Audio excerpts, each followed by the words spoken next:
Good bad ugly மூவியோட shooting அப்டேட்டை இந்த வீடியோவில் பார்த்துடலாம். ஸோ இந்த படத்தினுடைய ஷூட்டிங்ஸ் வந்து இறுதிக்கட்ட படப்பிடிப்பில் இருக்குதாம். ஸோ டிசம்பருக்குள்ளே பார்த்தீங்கன்னா இந்த படத்தினுடைய டோட்டல் ஷூட்டுமே வந்துட்டு கம்ப்ளீட் பண்ணிவிடுவாங்களாம்.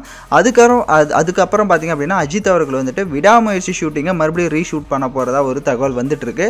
ஸோ அந்த படம் ஆல்ரெடி வந்து படம் ஃபுல்லாகவே எடுத்து முடிச்சிட்டோன்ற மாதிரி சொல்லியிருந்தாங்க. பட் இருந்தாலும் பார்த்தீங்கன்னா சம் பேட்ச் ஒர்க் இருக்குது அப்படின்றனால இந்த குட் பேட் அக்லியை முடிச்சுட்டு அந்த படத்துக்கு பார்த்தீங்கன்னா போயிட்டு ஷூட்டில் வந்து கலந்துக்க போகிறார் அஜித் அவர்கள். ஸோ குட் பேட் அக்லி பொங்கலுக்கு ரிலீஸ்ன்றது ஆல்மோஸ்ட் கன்ஃபார்ம் ஆகிருக்கு. பட் வெயிட் பண்ணி தான் பார்க்கணும் அவங்க அஃபிஷியலாக அனௌன்ஸ்மெண்ட் பண்ணுற வரையே.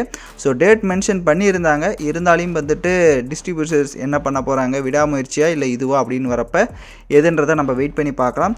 ஸோ கண்டிப்பாக வந்துட்டு இந்த படம் எப்படி இருக்கும் குட் பேட் அக்லின்றது மார்க் ஆண்டனியான ஒரு வைப்பில் தான் இருக்க போகுது. ஸோ ஆதிக் ரவிச்சந்தர் ஒரு ஃபேன் பாயாக ஒரு சம்பவம் அஜித்துக்கு பண்ண போகிறாரு. அதை வெயிட் பண்ணி பார்க்கலாம். ஸோ நீங்கள் எந்த அளவுக்கு குட் பேட் அக்லிக்கு வெயிட் பண்ணுறீங்க அப்படின்றத மறக்காமல் கமெண்ட் பண்ணிவிட்டு லைக் பண்ணுங்கள்.